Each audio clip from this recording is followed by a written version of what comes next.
Hello दोस्तों, good morning. हम अनिल यादव अपने मैथ स्टडी 2.0 के चैनल पे आप सभी का स्वागत करते हैं। जैसा आप सभी जानते हैं कि हम जो क्लास ले रहे हैं वो आयतन यानी वॉल्यूम में हमने बहुत सारे टॉपिक क्लियर किया है और इसमें आप देख सकते हैं कि बेलन और गोला अलग अलग दोनों टॉपिक लिए हैं। और जो लोग दोनों टॉपिक नहीं देखे, हमारे डिस्क्रिप्शन बॉक्स में जाएंगे, दोनों को अलग अलग टॉपिक मिल जाएगी आप लोगों को। आज इन दोनों का मिक्स क्वेश्चन हम कराएंगे, तो हम देर न करते हुए क्वेश्चन की तरफ चलते हैं। इसके पहले आप सभी को ये बताना देना चाहता हूँ कि जो लोग हमारे चैनल पर नए हैं, बेल आइकन को प्रेस कर लें और चैनल को सब्सक्राइब कर लें ताकि आने वाली वीडियो का नोटिफिकेशन मिलता रहे। और आप लोग लगातार मेरे वीडियो के साथ लाइक कमेंट करते रहें। हम देर न करते हुए क्वेश्चन की तरफ चलते हैं। क्वेश्चन ये कह रहा है कि 3.5 सेंटीमीटर त्रिज्या और 40 सेंटीमीटर ऊंचाई वाले बेलन को पिघलाकर एक गोला बनाया गया है। तो गोले की त्रिज्या ज्ञात कीजिए। तो गोले का आयतन बराबर बेलन का आयतन हो जाएगा। तो गोले का आयतन होता है 4/3 पाई आर क्यूब बराबर बेलन का आयतन होता है पाई आर स्क्वायर एच होता है। तो यहाँ पे बेलन का दिया है तो हम इसको ऐसे लिख सकते हैं कि 4/3 पाई आर क्यूब बराबर, पाई को पाई ही रहने दीजिए, इंटू आर स्क्वायर। तो आर स्क्वायर का मतलब बेलन का दिया है 3.5, तो यहाँ पे लिखेंगे 3.5 गुणे 3.5 गुणे ऊंचाई कितना दिया है, 40 दिया है। अब ये 3 आके इधर मल्टीप्लाई हो जाए, 4 डिवाइड हो जाएगा, तो पाई से पाई तो पहले कट जाएगी। तो यहाँ पे आर क्यूब बराबर लिखेंगे 35 का स्क्वायर गुणा कर देंगे तो 12.25 हो जाएगा, गुणे ये 40 हो जाएगा, गुणे 3 हो जाएगा, बटा के ये 4 नीचे हो जाएगा। इसको कट करेंगे तो ये 10 बार में कट जाएगा। मल्टीप्लाई कर देंगे तो हम आर क्यूब बराबर हो जाएगा आपका सीधा सीधा कि 1200, ये 10 का गुणा करके पॉइंट हट जाएगी तो 122.5 गुणे 3 हो जाएगा। अब हम जब इसको सॉल्व कर लेंगे तो यहाँ पे हो जाएगा 3 5 15, 3 दूना के 6 1 7 हो जाएगा। और यहाँ पे हम ऐसे और लिख सकते हैं 3 दूना के 6 1 7 हो जाएगा, ठीक है। और 3 दूना के 6, 3 1 कम 3, एक अंक को पॉइंट लग जाएगा। लेकिन इतना करने की ज़रूरत नहीं थी, आराम से अगर आप चाहें तो यहाँ पे और छोटा कर सकते थे। ये आर क्यू है तो आर बराबर लिख लेंगे, ये क्यू है तो अंडर रूट में ऐसे लिख सकते हैं। तो 35 को हम क्या लिख सकते हैं, ये 5 गुणे 0.7, फिर गुणे हो जाएगा 5 गुणे 0.7, ठीक है। और इंटू ये तो कट गया है तो इसको हम लिख सकते हैं 5 गुणे 2 गुणे 3 लिख सकते हैं, ठीक है। अभी अंडर रूट में हो जाएगा तो हम इसको जब अंडर रूट में सॉल्व करेंगे तो यहाँ पे देखेंगे कि जो पेयर बन रहा है पहले उसको बाहर निकाल लेंगे। तो 5 का 0.7 का 0.7 का, ये 5 का 3 3 का पेयर बन रहा, नहीं देखिए यहाँ पे ध्यान दीजिएगा, 5 5 और 5, 3 तो 5 में निकला तो यहाँ पे 5 हो जाएगा अंडर रूट में, ठीक है। और अब हमारा किसका पेयर नहीं बन रहा है, 0.7 और 2 3, तो 2 3 6 7 42, 42 से 7 दूना के 14 हो जाएगा, 7 चौक 28 से 29, एक अंक को पॉइंट। तो ये हो जाएगा 5 अंडर रूट यहाँ पे क्यों घनमूल निकालें 3 29.5 सेंटीमीटर यहीं आ जाएगा।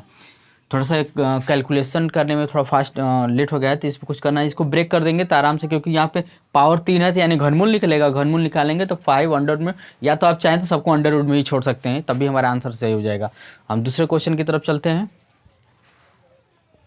अगले क्वेश्चन की तरफ चलते हैं। 14 सेंटीमीटर व्यास के गोले का परिगत बेलन का आयतन ज्ञात कीजिए। याद रखिएगा, जो बेलन का व्यास होता है वो गोले का आयतन होता है, ये ध्यान दीजिए। यानी उसमें जो आप जहाँ समझते हैं कि परिगत गोले की ऊंचाई हमको ज्ञात करना, तो यहाँ गोले का व्यास होता है जो बराबर 14 ही होगा दोनों का, ठीक है। तो अब यहाँ पे हमको निकालना क्या है, बेलन का आयतन।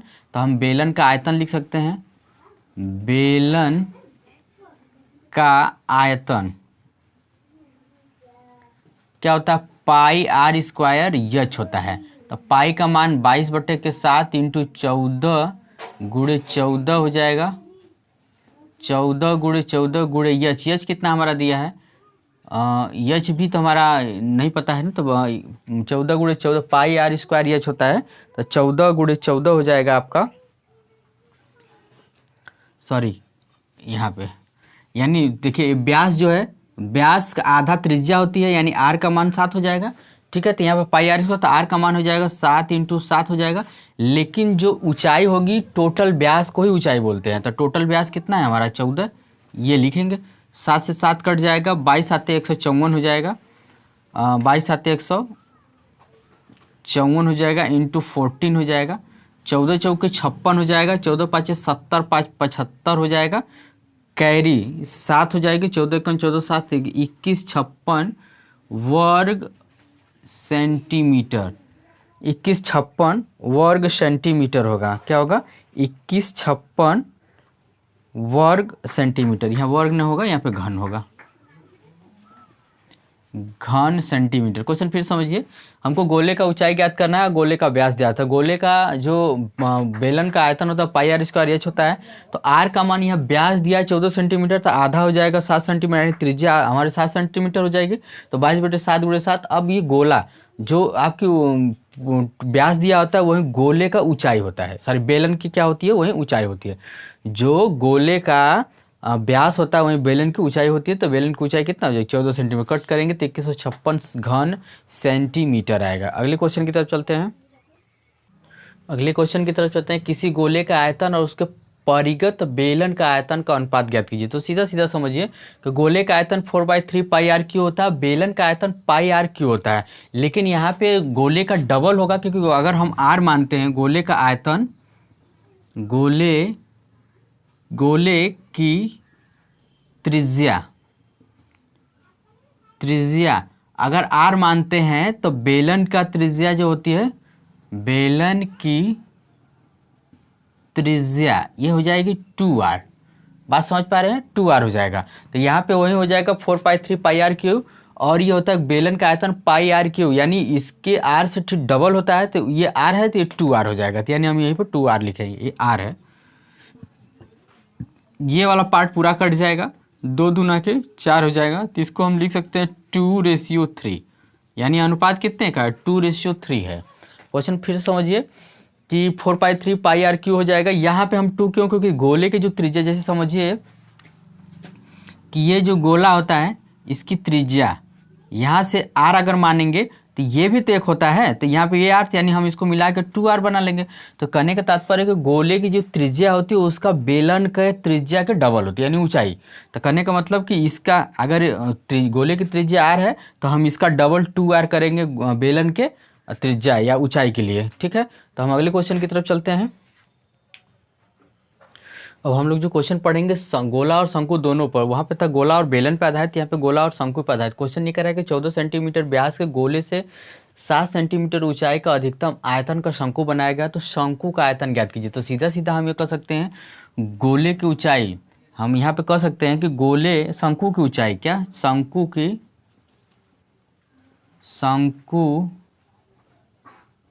की ऊंचाई 7 सेंटीमीटर है। ठीक है, अब यहाँ पे हो जाएगा शंकु के आधार का व्यास, यहाँ पे लिखेंगे शंकु के आधार का व्यास कितना? 14 सेंटीमीटर। तो यहाँ पे जब हम लिखेंगे तो शंकु के आधार की त्रिज्या, यानी शंकु की त्रिज्या बराबर हो जाएगा 14/2, कट करेंगे तो कितना हो जाएगा? 7 सेंटीमीटर हो जाएगा। यही ना क्वेश्चन कह रहा है कि भाई शंकु की ऊंचाई 7 सेंटीमीटर, शंकु के आयतन हो जाए 14 सेंटीमीटर, और जब शंकु का व्यास 14 सेंटीमीटर तो त्रिज्या आधी हो जाएगी, यानी 7 सेंटीमीटर हो जाएगा। अब हम यहाँ पे लिखेंगे शंकु का, हमको आयतन चाहिए, तो शंकु का जो आयतन होता है, शंकु का, ठीक, तो यहाँ पे शंकु का आयतन जो हो जाएगा, आयतन बराबर 1/3 होता है, और ये पाई आर स्क्वायर एच होता है। ठीक है, तो यहाँ पे हम जब सॉल्व करेंगे क्वेश्चन को तो यहाँ पे 1/3 पाई आर स्क्वायर एच हो जाएगा। तो यहाँ पे हम लिखेंगे 1/3, पाई का मान जो हम लिखेंगे 22/7 हो जाएगा, इंटू आर स्क्वायर, मतलब आर का मान 7 है, तो यहाँ पे हो जाएगा 7 इंटू यानी 7 × 7 हो जाएगा। और जो ऊंचाई है, ऊंचाई हम क्या लिखेंगे? 14 ही लिखेंगे, यहाँ पे हम 14 ही लिखेंगे। 7 से 7 कट जाएगा, तो हम यहाँ पे जब सॉल्व करेंगे तो 22×7 = 154 हो जाएगा, 154 × 14 हो जाएगा बटा के 3।